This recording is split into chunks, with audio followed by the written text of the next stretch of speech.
Zara has established itself as the world's largest fashion retailer through the use of branded products in company-owned stores. It opened its 6,000th store in London in 2012. Zara uses its resources and capabilities as the foundation for its core competencies. Two rules guide the company: give customers what they want and get it to them faster than anyone else.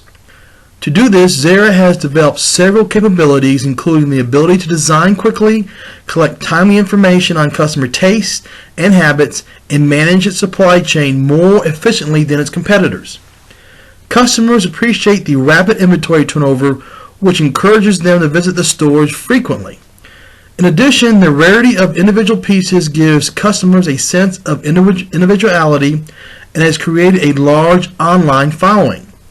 Zara owns most of its stores and has developed a long-term relationships with suppliers. Many of the garments it sells are manufactured in its own factories, which improves quality control. Zara is an interesting company in a turbulent, low-margin industry. They developed a unique strategic position and, as evidenced by their impressive growth, gain a large and loyal following.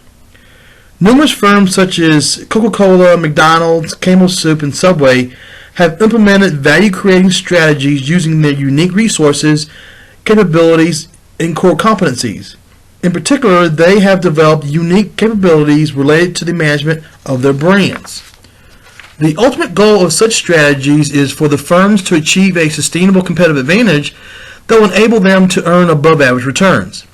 To achieve a strategic competitiveness and earn above-average returns, firms must leverage their core competencies to exploit opportunities in the external environment.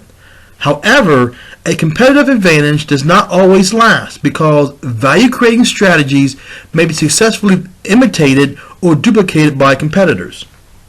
Several features of the global economy, such as technological changes, can result in the erosion of the competitive advantage of established competitors.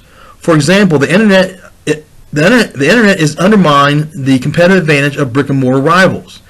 Competitive advantages are often strongly related to the resources firms hold and how they are managed. Resources are the foundation for strategy, and these can generate competitive advantages, leading to wealth creation when they are bundled together uniquely.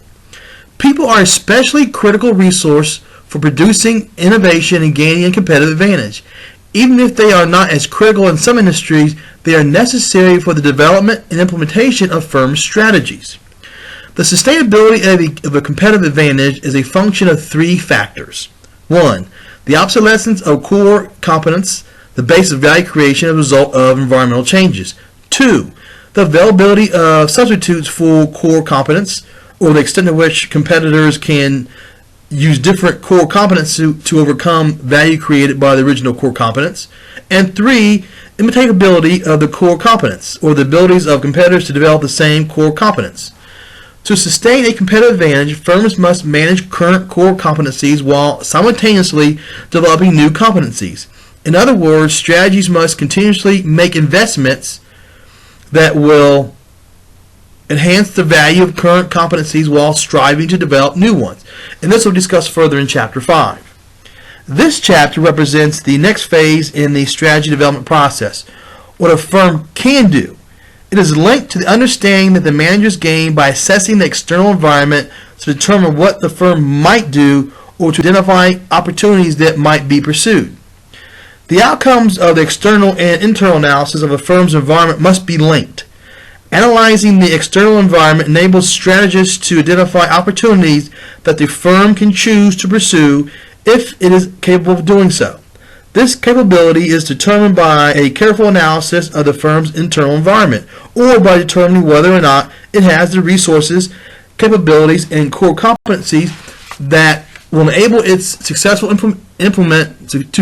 implement value-creating strategies that fit with its vision and mission, which we discussed previously in Chapter 1.